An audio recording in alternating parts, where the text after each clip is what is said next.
get a little bit of damage.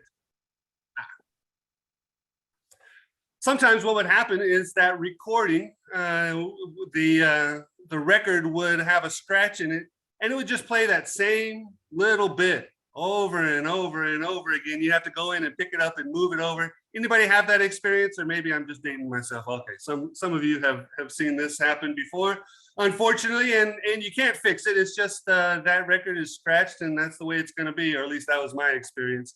And what's interesting is how powerful that memory is of that whether that's a favorite song or whether that's music that played during a certain time in our life. Maybe it was an experience that we were going through, or it was even people that we were around at that time. And when you hear that song, it brings back those memories, right? It's really strong of different times in our life. When we hear this song was playing, oh, that reminds me of my when I was a kid and I was at the lake and my whole family was there. Or you hear a different song and now it's bringing you back to when you were in high school and you and your friends were driving really fast. And I just remember that thrill and that excitement playing while this song was going. Or, you know, different times in our lives. Maybe it's that special song that played at your wedding, or maybe it was a sad song. Or anybody have this experience of these different songs that that kind of own real estate in your head?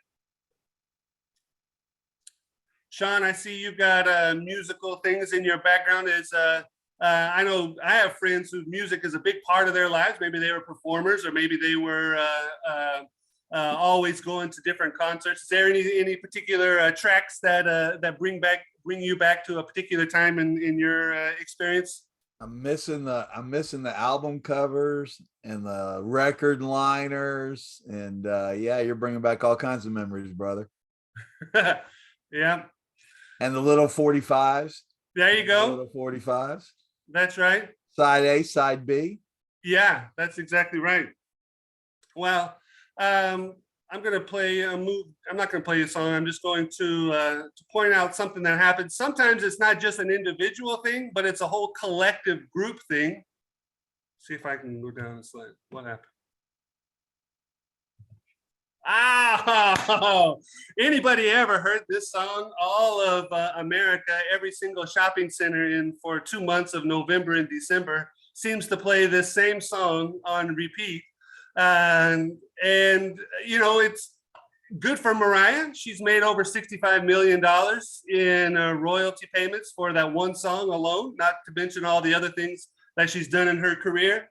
But gosh, you know, if you can, once you start to hear this song in November 1st or whenever it is, then it just seems like it's on repeat on any radio station or any shopping center across America. It just plays over and over and over again. But the interesting thing is, if this is the power of music, just think of the number of times that we say the same phrases. So it's not just the musical things that play and repeat in our brain like an earworm, but the same thing happens with phrases. Same thing happens with stories that we just have playing in our brains. And so one of the cool books that I've read recently is by an author named John Acuff.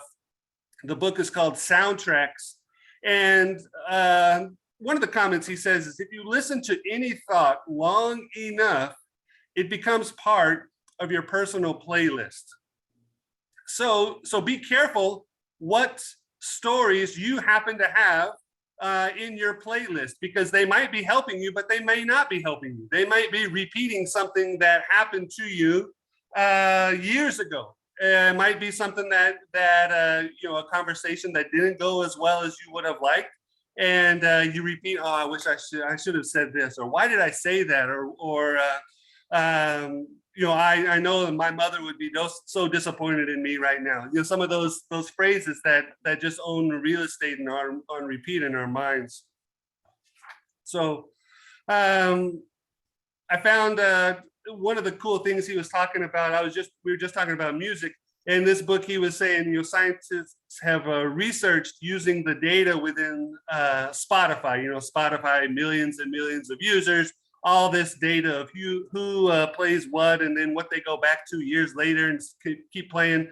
It turns out, based on the research, that at certain ages of our life, the music that was popular for us kind of remains some of our favorite songs throughout our entire lives. And for boys or men, it was age 14 through 17 is what this researcher found using the Spotify data. And then for women, it was a little bit earlier. It was age 11 through 15 was the songs that they played on repeat. Then kind of stay with it, even though as they get older and 10 years more than 10 years later, they still play those same songs often. And it's kind of interesting how now that we've got so much data on human behavior, showing how people tend to act over and over again, you can also see, boy, it plays out in the musical choices and as well as the phrases that we say.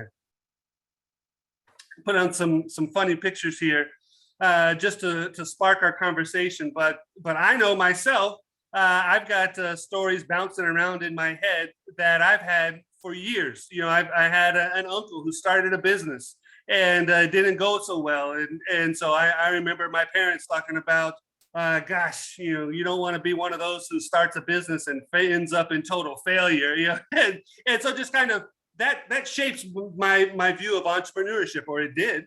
Maybe you have an idea that sales are sleazy. If you're one of these salespeople, you're just pushing on people something that they don't want, or maybe it has something to do with money. Money's evil, or money is great, or money is powerful. Different stories. It could be something that was somebody just happened to say when you were young, just a flippant comment. But now, every time you wear that color, you go, "Oh, I'm told this color is not good on me. I don't look good in yellow," or whatever it is. We've got these stories that just repeat, and it was just something somebody said one time. A 1 second comment, and yet we carry it around with us for years. Anybody have stories about, well, I'm no good at math, or maybe a teacher said something that you can still remember? And go ahead and just take yourself off mute and share it. Kristen, you had something? Well, I had, I'm tall, so naturally I have long legs, and I was teased by a girl in 9th grade, and she said, "What are you waiting for, a flood?" And so that's hung with me forever. And every time I buy pants, it's like, okay, these are too short. Even if the style is to where you wear them this far above your ankle, I have a hard time with it, because that's stuck with me forever, and it's just crazy. Yeah, and what's sometimes interesting is the person who told you something that now is implanted in your brain wasn't even an important person in your life. It wasn't, and she's short, so maybe she was just jealous.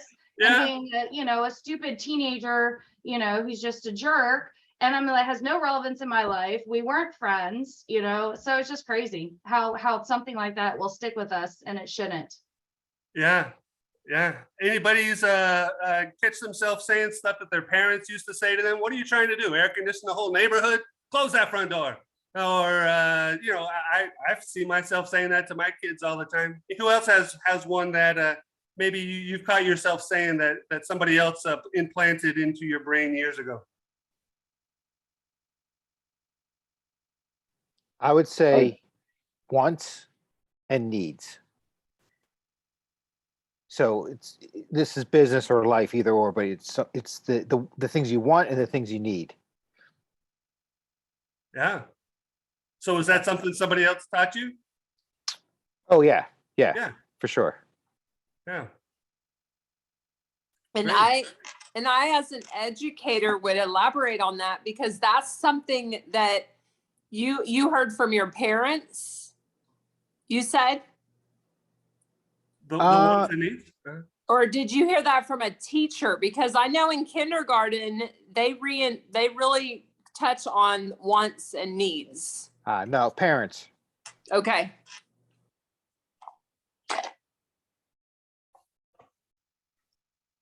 Andrew, I had a Bible study teacher provide me a statement that has stuck with me forever and ever. It's Life is about changes. Changes have consequences. Choose wisely. All right. Yeah, that's a good story. That's a story that helps you.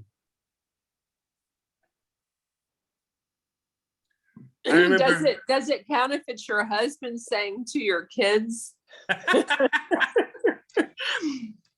do as I say, not as I do? There you go. Yeah. It's funny, one that I think of from my childhood, I guess teenage years, that 14 to 17-year-old age group. My parents or my dad telling me, there's no reason for you to be out after midnight. Nothing worthwhile is going on after midnight. You need to be home. And I remember saying that to my boys. I had 3 boys that are all in their 20s now.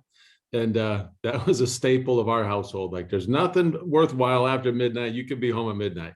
And the funny thing is, even today, I'm a full-grown adult, and it gets to be close to midnight, and I start getting tired. It's like ingrained in my head. Billy, you don't know what you're missing, brother. I know. I persevere, but I still get to that point, and I'm like, oh, I don't know. I got stuff to do in the morning. I got to get home now. I had a kindergarten teacher, Mrs. Mudd. I still remember, she took me into the corner, and we were doing this exercise. Each kid got to go to the corner of the room while she sat them down and spoke one-on-one. And she told me, Andrew, I'm a lot of these kids, there's only a couple of things that they're good at, and as they grow up, their choices in life and their paths are going to be maybe limited. But for you, you're just so talented. You've got so many different things that you'll be able to accomplish in your life. I want you to know that you're special, that you're going to be able to do anything you want in life. And I was just, oh my God, that was amazing. Well, I didn't realize later that Mrs. Mudd and my mom were friends, and Mrs. Mudd told that to every kid in every class she had for 25 years as a kindergarten teacher. But it didn't matter, because I felt great, and I've carried that with me here, for a long time. And when I was a teacher, I did the same thing with the students in my class, and I made sure that I told them that they were special. They had so many amazing talents that they could choose any path, and they were going to be successful. And sometimes they could be limiting stories that we carry around with us, and sometimes they're empowering stories. And so one of the things that I want us to examine is is whether it's actually true or not, right? And so if you've got that story, I want you to stop and question, is it true? This story that I'm telling myself in my head, is it even true? And like Kristen's example, here's somebody who wasn't even important in her life, told her something, and she's carrying it around, and it may not even have been true. The person just said something, but we internalize it, and now we carry it around as if it is true. And so the cool thing is we have the power to change our thoughts, to change those soundtracks. Does anybody here, you may know the answer, know how many thoughts an average person has in a day? Any guesses?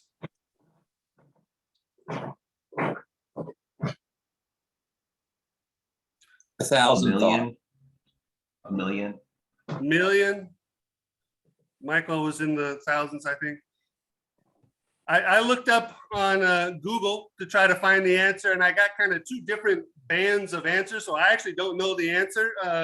But one group of researchers was saying it's between 6,000 and 7,000 thoughts a day, and a different group was saying no, it's 60,000 to 70,000 thoughts a day. But either way, it's a lot. The point is that it's a lot.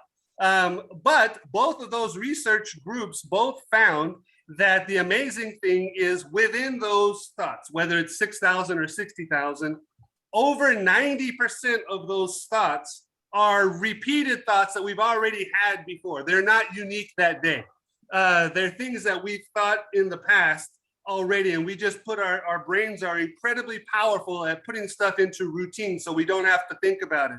You put on your left sock before your right sock, or you turn out the lights before you walk out of the room. All these things we just have on repeat. It's the exact same thought we thought yesterday, and the one before that, and the one before that.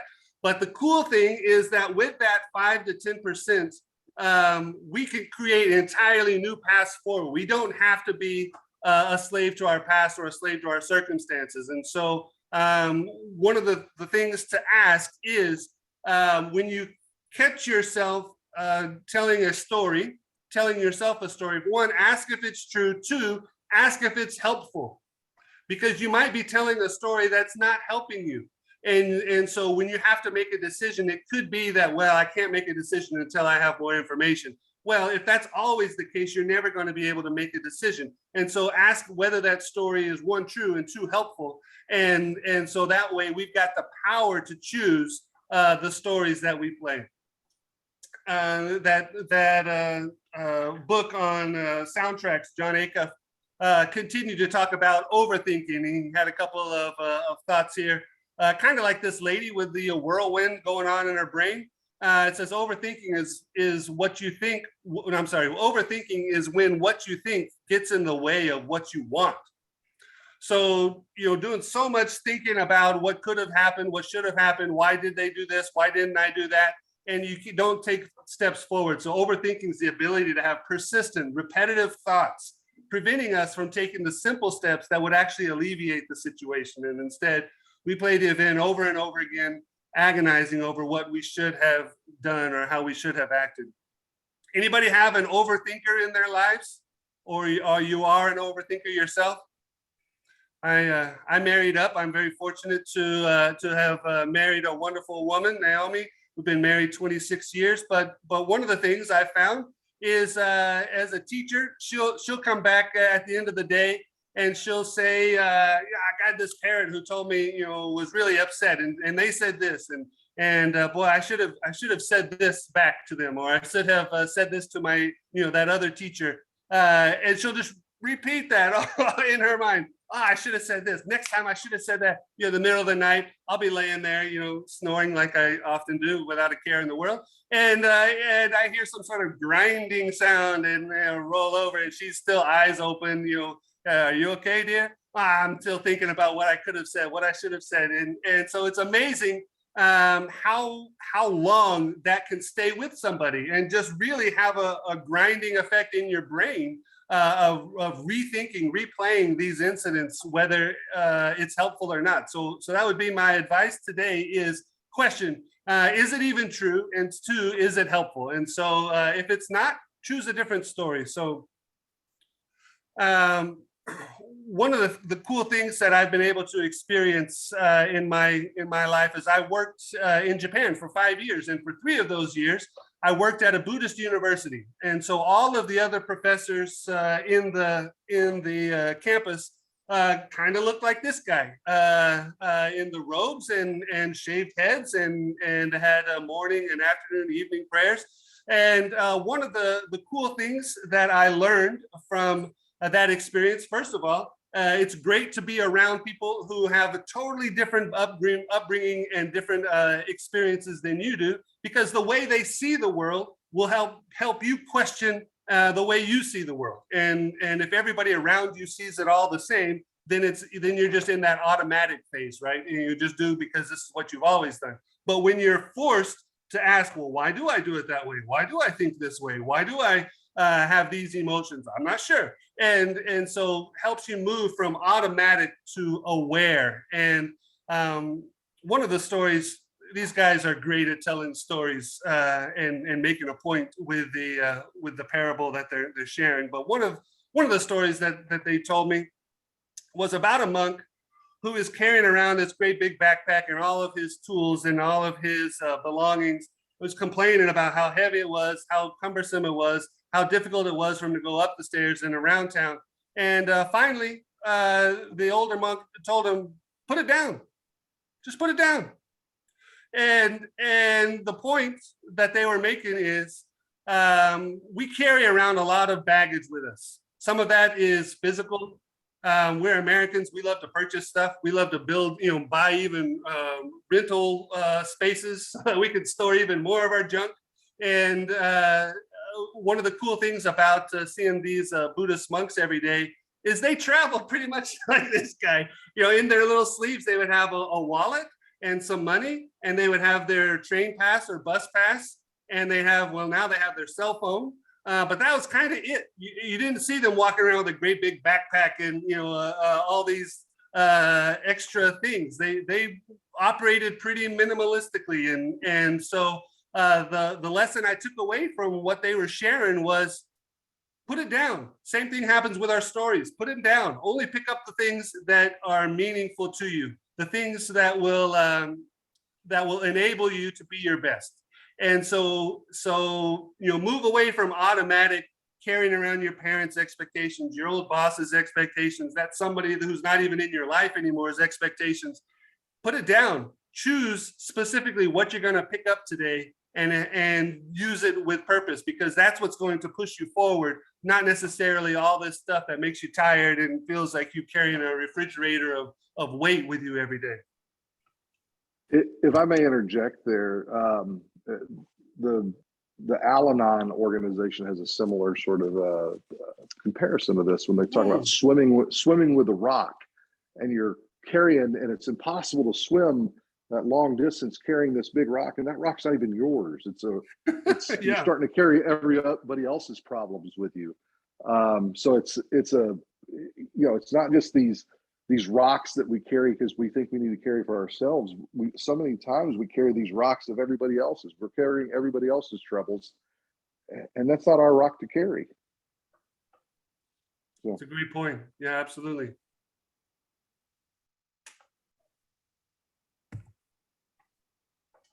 So my encouragement is if you're going to make a mixtape of your greatest hits and play it on repeat, be very mindful of what you're putting on there. Play the tracks that are going to enable you to be your very best. And the track or the phrase that I might repeat to myself to get me in my peak state may not be the same thing that Troy chooses to have. It may not be the same wording that Philip wants to have or that Shonda wants to have. It's got to be unique to you. And I want you to be mindful. I like this little image of the headphones with the heart, because you want to have that music that's playing and making you feel loved, making you feel full, making you feel motivated to go about your day, whether it's running a business, running a family, running an organization. You want to be at your best so that you're not making those flippant comments that are going to be staying with somebody else, whether you meant it or not, right? Sometimes we say stuff that we don't mean, and yet they carry it around with us. I can tell you, being married for a long time, I sometimes get reminded of some of those phrases that I said years ago that I didn't mean. And so you want to be very careful about the things that come out of your mouth, right? In 2012, Google, you may have heard of that company, did this research project. They were trying to find out what led high-performing teams to be so successful. So they ran this project, and you can look it up and find more data, but it's called Project Aristotle. And they measured 180 different teams using 35 different statistical models and hundreds of different variables, trying to figure it out. All right, what was it that the most successful teams had in common? What was the number one thing? Anybody have guesses? Some of you are already typing in Google to find out the answer. What was the number one factor, do you think? Anybody got guess? Communication. Communication, great. Other guesses? Mindset. Mindset, okay. What would be the one factor that you figure was the leading reason why teams were high performing over others? Any other guesses? We got communication, mindset, great. Common goal. Common goal. Mindset, Okay. mindset, common goal. Yeah. I'm gonna say appreciation. Appreciation, good. Philip, you got any guesses? No. Nope. Troy? I was going with mindset. I like that. Okay, yeah. Well, Google's data found psychological safety, more than anything else, was critical in making the team work. And so what does that mean? That meant the freedom to ask questions, suggest new ideas, and admit that you're wrong without being treated unkindly by the team. So it's the freedom to make mistakes, that you could be your best, you could explore, but you weren't going to be punished for that effort. And so I found that was pretty darn interesting. that out of all those different ways of cutting and slicing and dicing and measuring, this is the one that they came up with, that they said this was the top factor. And so then my question for you, if you're leading teams, are you building in that psychological safety? Are you considering it, how could we do this more effectively and more consistently? And then my follow-up question for you is, on your team of one, even if you're just managing yourself, are you giving yourself psychological safety? And how important would that be, that you're able to explore new things? You're able to make a mistake. You're able to be a beginner, giving ourselves the freedom to be a beginner, and recognizing that you don't have to be an expert to get started, that every expert started as a beginner, but sometimes we're embarrassed to be a beginner, right? And you don't want to tell somebody, I'm just starting out. But if you give yourself that permission to make a mistake, permission to be a beginner, we can build on that. And so that would be something to consider, is if Google, out of all the data that they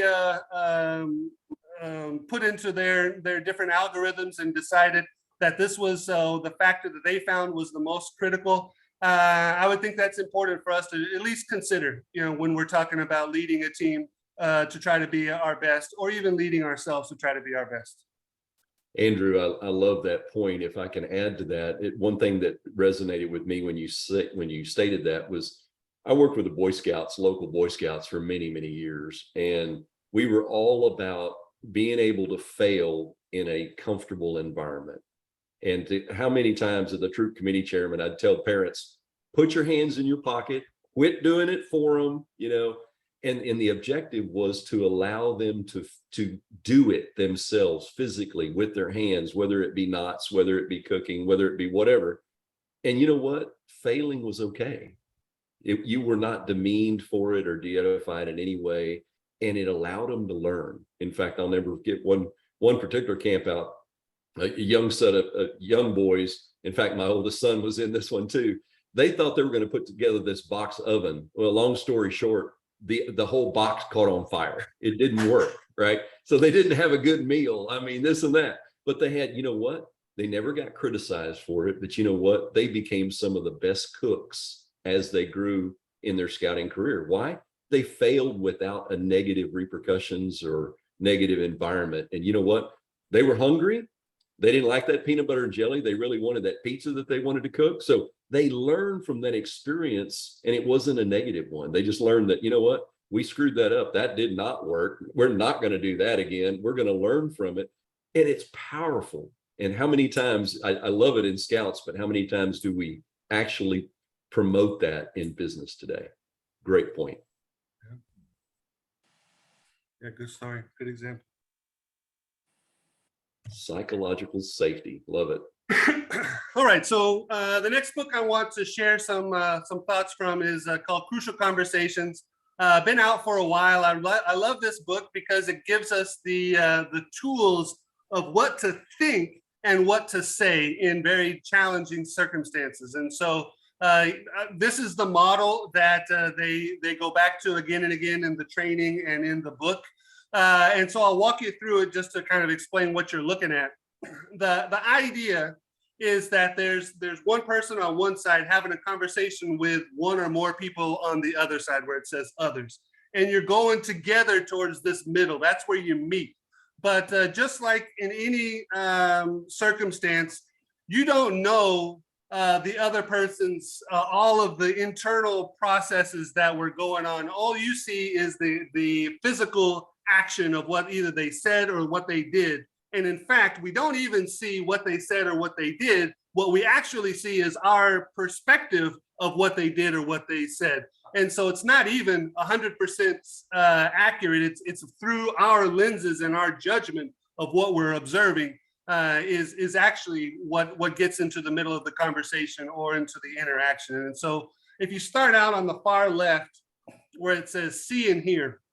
So an incident might happen, something would occur, we see it with our eyes or we hear it, we observe whatever that action was. Then the next step is that we tell ourselves a story. So there's actually a space between what we see and how we act. And the first thing is that we tell ourselves a story based on what we just saw or heard. Whatever story we told ourselves will create feelings. So if we tell ourselves a judgmental story that, oh, that crummy so-and-so, then guess what? The feelings that story is going to create are different than, oh, how unfortunate that happened to that person. And we tell a very different story, then we create different feelings. It could be the exact same occurrence, but based on what story we tell ourselves, that creates a different set of feelings, and those feelings are what create the actions. I sometimes hear people will use the phrase, oh, "She makes me so mad," but that guy just really pushes my buttons. And in fact, the crazy thing is we push our own buttons. The story that we tell about that person and the emotions that we create inside are going, "Whoa, this is going to make me so mad. If I push this button, boo, I'm going to push it myself." And then guess what? Now we're angry. We've activated the angry side of me, the Green Hulk version of ourselves. And well, depending on what story you tell yourself, you could have very different feelings. You could have very different actions. And so the weird thing or the interesting thing is that the exact same process is happening with the other person. They're seeing something that we said. They're telling themselves a story about what we just said. They create feelings about what we just said, and now they're going to act in response to how we acted. And so there in the middle, you're trying to create this pool of shared meaning, and so you're only going to get that pool as full as the information that I share. If I only share a little bit, guess what? They've only got a little bit to work with. But if we're both open and transparent, then we can fill that up.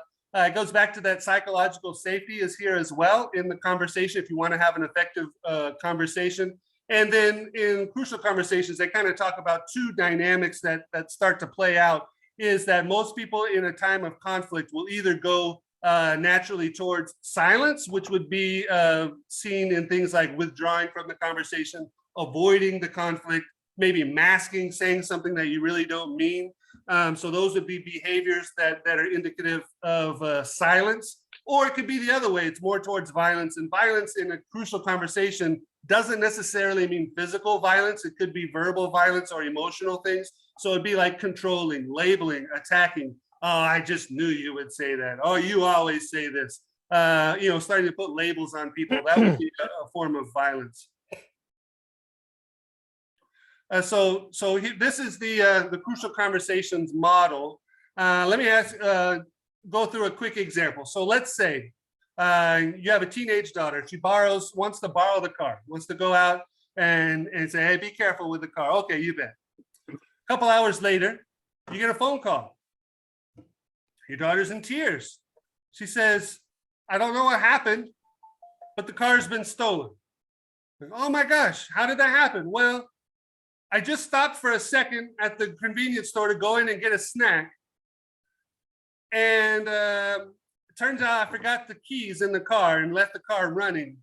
And somebody just went up and stole it. Right? So now we can tell ourselves a whole number of different stories about how we react to our daughter. What would be some of the stories that you might tell if that was what you saw and heard?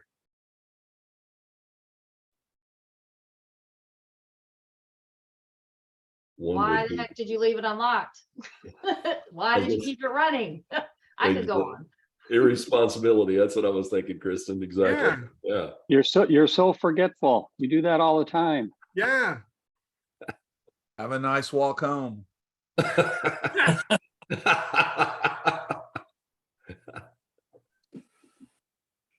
Yeah, lots of stories we could tell. We could go into the blaming. Oh, you're so, you just don't listen. You don't pay attention. You do this all the time. We could go into that. We could focus a different way and go, are you safe? Were you injured? Do you need a ride home? And kind of depending on which way we take it, it'll create very different reactions from our daughter as well, right? And so how we respond and the stories that we told about her or about the situation would create different feelings and how we acted. But then that's also going to play out on her side too. And now maybe it could create that if she has an incident, she doesn't feel comfortable telling you. or maybe she's very sorry about what she did and she learned from that mistake. She'll never make that mistake again. Or it could be, you're going to blame me for everything, so I might as well, wreck the car next time. I don't know, but depends on these actions that happen, and what we tell ourselves about it could lead to very different types of conversations. And so be careful about jumping to a story without all the information, and trying to ask, what happened, and why did that happen, and how did that happen, and what could we do to focus on the things that are going to help us drive this forward, especially if it comes to a personal relationship with somebody you really care about. But the same thing could happen in business. You and a potential partner are talking, and the way you see it is that they're really trying to take advantage of you, and the way they saw it was not that at all. But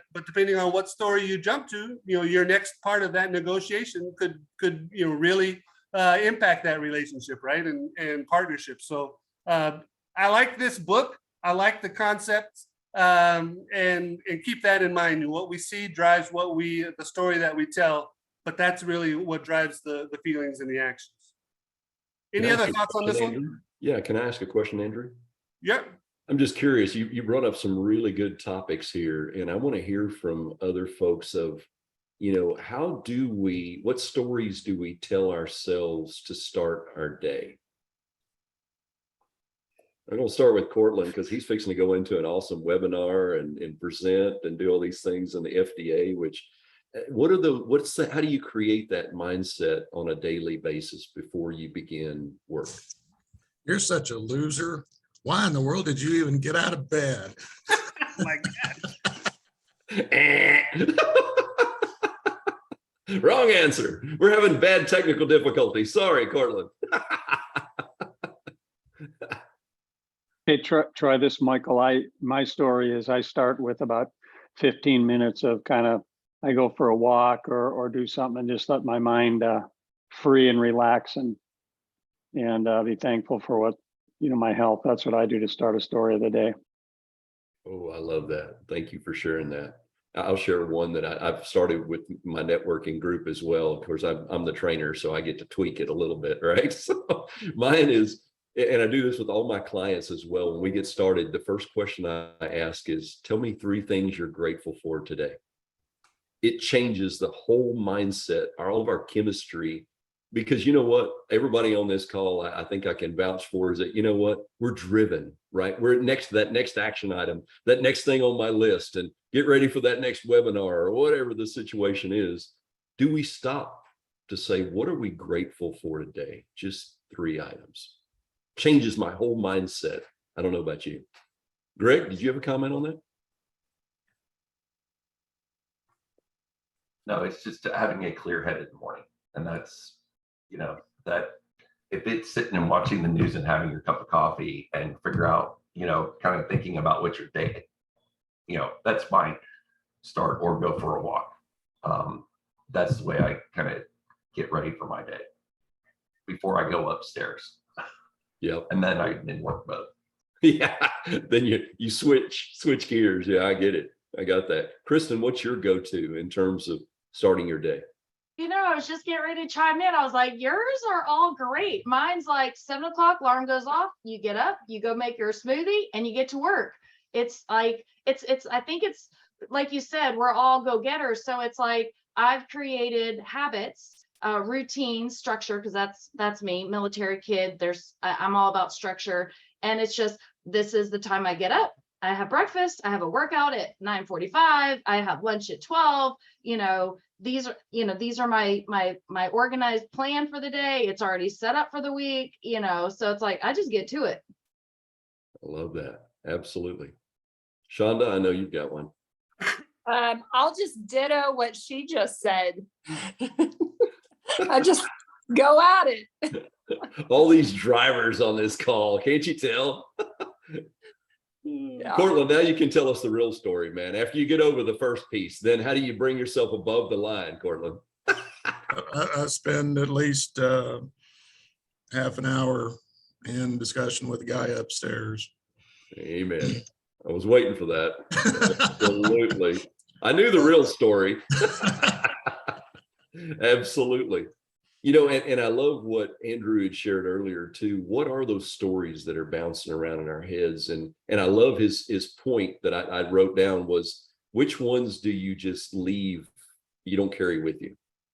You may start playing it and go, oh, no, that's going to take me below the line. Leaving that one on the floor, not putting that one in my backpack, not taking that one upstairs, right, Greg? We're leaving that one outside. That one's not even coming inside, you know? But how many of those do we have? I mean, it's fascinating. When he shared that, I thought, gosh, we do carry a lot of those things around. Or how someone responded to us. Do we let it go? Or do we carry it around and overthink it like he talked about earlier? How do we I stay heard a above talk the the line? other day, Troy, about the guy was talking about how speed is really killing a lot of businesses and individuals because they think they have to do things so fast and so now that if they would just slow down. And, you know, when we do sales training, we talk about slowing down the process and asking better questions. When we talk about coaching, we slow it down and we ask better questions. And yet business owners today and business people today, right? We're so go, go, go. I got to do it now. I got to get it done now. Technology hasn't helped us in that regard because we think we can do more in less time. And really slowing down is so huge. And it ties in with everything Andrew has said, everything you've said. If we just slow down and think a little bit more and process, we'll do it better. We're going to get there just as fast, and it's going to be a higher quality. So I think that's really important that we think about those types of things. And I love, you know, I'm with Cortland. I do the same thing. I add fat ass to it. And then I spend time reflecting. So, you know, you just got to do better every day. And, you know, it's the Kaizen effect, right? It's those small steps in the same direction with your goal in mind will get you there. And slowing down to really think about that is a big help. Love that. Great comments. Back to you, Andrew. Thank you. Yeah, great conversation. Viktor Frankl, who has survived the Holocaust and some horrible conditions, he went on to write a book about his experience and what he learned about the power that we have. And he really highlighted this, that between stimulus and response is a space, and within that space is our power. And so we can choose our response.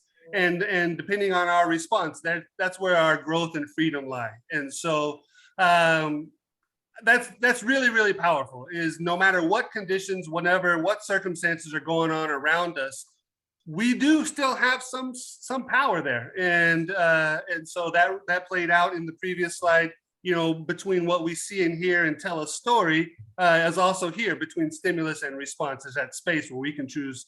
Stephen Covey talked about this in some of his books and training as well.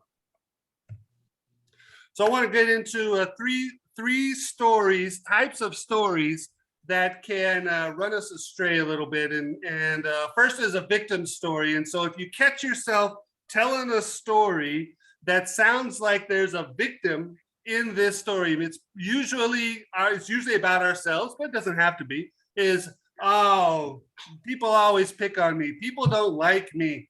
So if you hear yourself in your mind telling that story, or maybe it's out loud, well, just recognize that that's a victim story. So just call it what it is, and now you can do something about it. But don't just take it at its face value. Actually recognize, hey, this is a victim story I'm telling.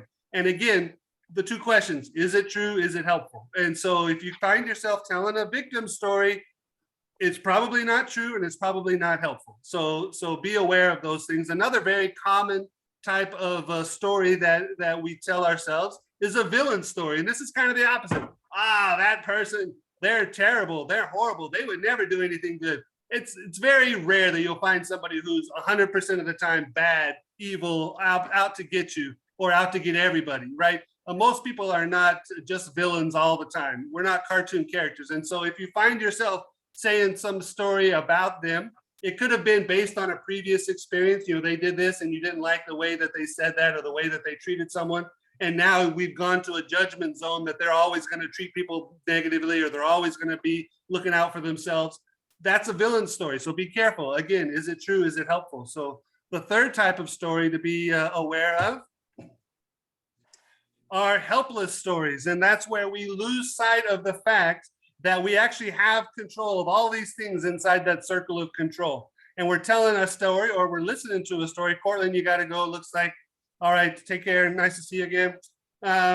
So be careful when you hear words talking about things which are all focused on stuff that's outside of our control and acting as if we are helpless. And so again, name it, then you can do something about it. Is it true? Is it helpful? And so, yeah, there's some stuff, past mistakes would be outside of our circle of control.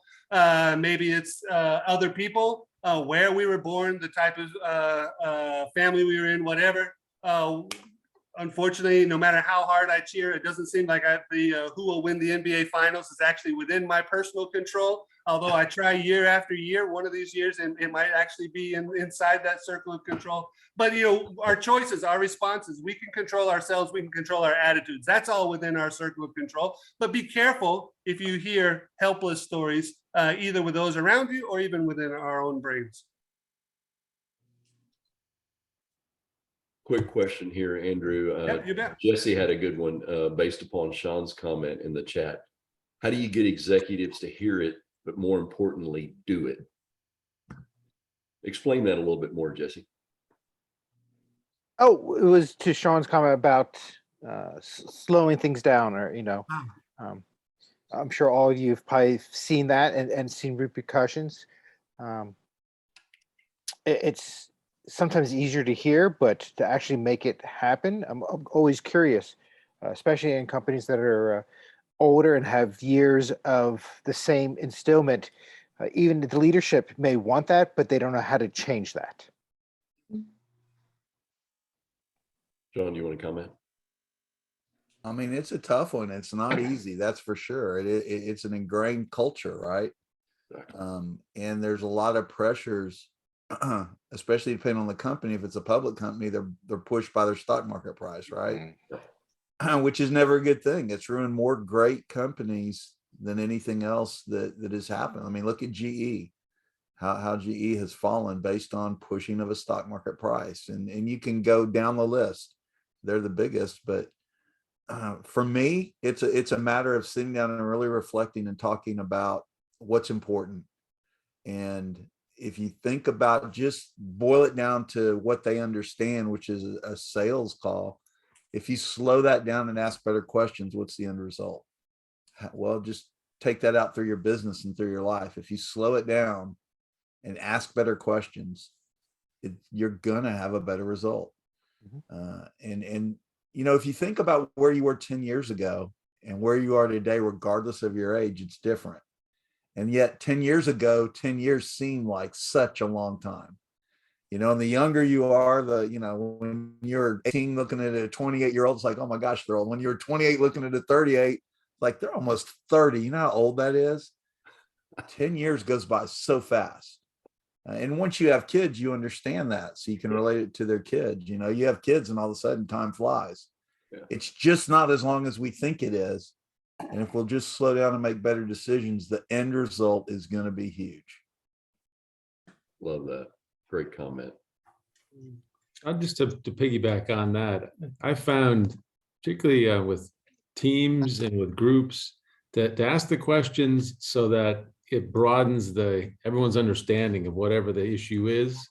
And suddenly people start realizing, oh, I didn't think about that scenario. Oh, let's talk about that scenario. It has a way of slowing things down, but also building a much more robust solution that takes into account more factors.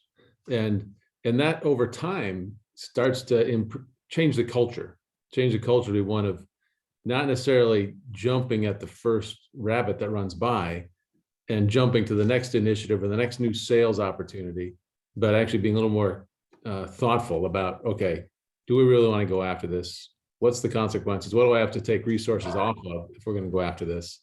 And that over time, and the other part is letting people put stuff down and not carry that bag on their back. And that helps them be focused on, okay, these are the ones we said are really important. These are the ones we really spend our time talking about and asking questions about and figuring out how all the pieces fit together. And the culture changes over time, but it does take time and getting more people in that kind of mode of really trying to think through all the implications to do it right. You're absolutely correct, and I'll tell you how hard this goes home for me. I'm a big fan of old sales books. I'm reading a book right now called Salesmanship and Business Efficiency. It's by a guy named Knox. It was written 100 years ago. 100 years ago. And everything we've talked about on this call is in this book. Mindset, slowing down, having goals. 100 years ago, it was the same thing we're dealing with. Wait, did he know Mariah Carey? That's cool. No, classic, timeless principles, right? Will always apply. Last slide here is Brian Tracy wrote a book. Lots of books, obviously, but one of them is Change Your Thinking, Change Your Life. He talked about this law of self-control. And again, thoughts, that self-talk leads to feelings, leads to actions, leads to outcomes. You set those big, ginormous goals of what you're trying to accomplish. Well, where does it start? It actually starts with ourselves. That's what the first step is actually with ourselves. And he has this quote, "What you become what you think about most of the time." And so if that is true, then let's be careful what we're thinking about most of the time, because that's what we're going to attract. Are we going to attract and create more opportunities and positive impact in the world? Is that what we're thinking about most of the time? Or are we thinking about problems and troubles and challenges and conflicts? And so, what are you thinking about most of the time? And that's what you're going to help to become. Awesome job, Andrew. Thank you for that. All right. So final takeaways, a couple of potential action points for you. One is take note of any stories that you find yourself telling over the next week or next month. Just jot it down. And again, ask yourself, is it true? Is it helpful? And then speak with your coach to identify any alternative stories you could tell instead. So those would be 2 takeaways. Hope it was good content. I'll go ahead and stop sharing, give this back to Troy, or we can just look at each other's face. Awesome job, Andrew. Thank you for sharing that. So I love his takeaway is that what are we leaving at the doorstep and not bringing into the office or taking upstairs, as Greg talked about earlier? And what are we asking ourselves, is this something worth replaying on our mixtape? Now we're dating ourselves, but that's kind of cool. I like that thought process. So hope you enjoyed the content. Thank you, Andrew, for sharing. A lot to think about, a lot of takeaways on that one. And keep in mind, we meet the second Thursday of every month, and we always have great topics like this. And thanks again for sharing, Andrew. Thanks for everyone joining us. We look forward to seeing you again next month, and have a blessed rest of your week. Appreciate everyone. Take care. Good job, Andrew. Good job, brother. Appreciate it. Great job. The best takeaway was talk to your coach. I didn't miss that one, Love brother. that. Didn't miss it. Take care, everyone.